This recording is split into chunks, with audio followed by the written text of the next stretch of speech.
मेरे पति और आपके बेटे का गुनाह सिर्फ इतना है कि वो निर्भीक है। आपकी लड़ाई में उन्होंने कभी समझौता नहीं किए हैं। उन्होंने बिना रुके बिना थके जौनपुर के लोगों की सेवा किए हैं और जब आपकी आवाज को सदन तक पहुंचाने के लिए चुनाव लड़ने का फैसला किया तो उनके ऊपर फर्जी मुकदमे कायम कराए गए। भ्रष्टाचार के विरुद्ध लड़ाई को कोई और रूप दिया गया है। अभी जब माननीय न्यायालय ने बहस के बाद अपना फैसला सुरक्षित रखा था तो भी ये लोग बौखलाहट में उनका जेल ट्रांसफर कर दिया किया है।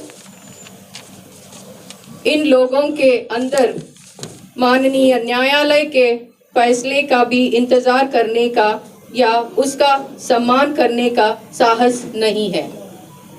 मेरे पति के ऊपर जिन लोगों ने AK-47 से जानलेवा हमला किया था और जिनको माननीय न्यायालय से उनके अपराध की सजा मिलनी भी निश्चित है, वो लोग सजा से बचाने के लिए लगातार प्रयासरत है और सत्ता से साठगांठ करके आज मेरे पति की हत्या का प्रयास कर सकते हैं या उनको अन्य किसी फर्जी मुकदमों में फंसाने का साजिश कर सकती है, क्योंकि मेरे पति ही इस केस में एक ही गवाह है।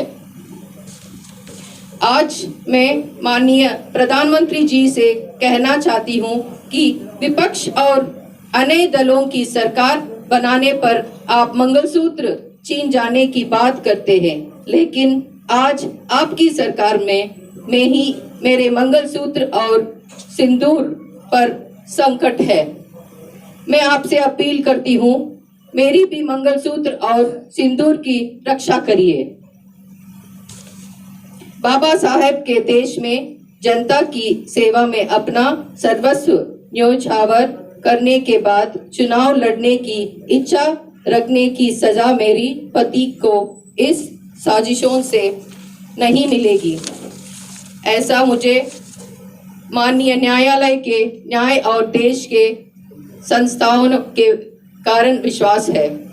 आज मैं पुरुषार्थ और जज्बे की धरती जौनपुर के अपने सभी परिवार जनों से अपील करती हूँ कि आगे आए और एकजुट होकर अपने बेटे की अन्याय की विरोध इस लड़ाई में उनका साथ दे दीजिए। अब आज के बाद ये लड़ाई सिर्फ मेरी नहीं है, अब ये लड़ाई जौनपुर के हर एक व्यक्ति को लड़नी है। ये लड़ाई किसी एक जाति या धर्म की नहीं है, ये लड़ाई होगी अपने बहू के सिंदूर और मंगलसूत्र को बचाने की, आपके अपने बेटे के जान को बचाने की, जौनपुर का सम्मान को बचाने की। आप सबके सामने में अपना आंचल फैलाकर हूँ कि अपना प्यार, आशीर्वाद और साथ मेरी झोली में डाल दीजिए ताकि संकट की इस घड़ी में मुझे ताकत मिल सकते और मैं आपके बेटे और अपने सुहाग की रक्षा कर सकती हूँ।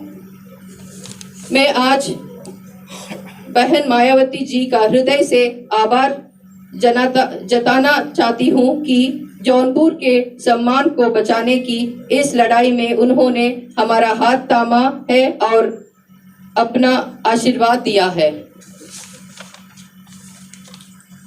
मैं आपकी बहू हूँ, आज आपके बीच आई हूँ। मेरा सिंदूर, मेरा मंगलसूत्र में मेरे पति धनंजय सिंह जी को दूसरे जेल में शिफ्ट कर दिया गया है। ऐसा क्या वजह है आई जो ऐसा करना पड़ा? इस समय मुझे मेरी बच्चों, मेरी परिवार को खतरा है। मेरे पति पर हत्या का प्रयास किया जा सकता है। आज मैंने जनता की अदालत में हूँ, आप ही फैसला करें। धन्यवाद।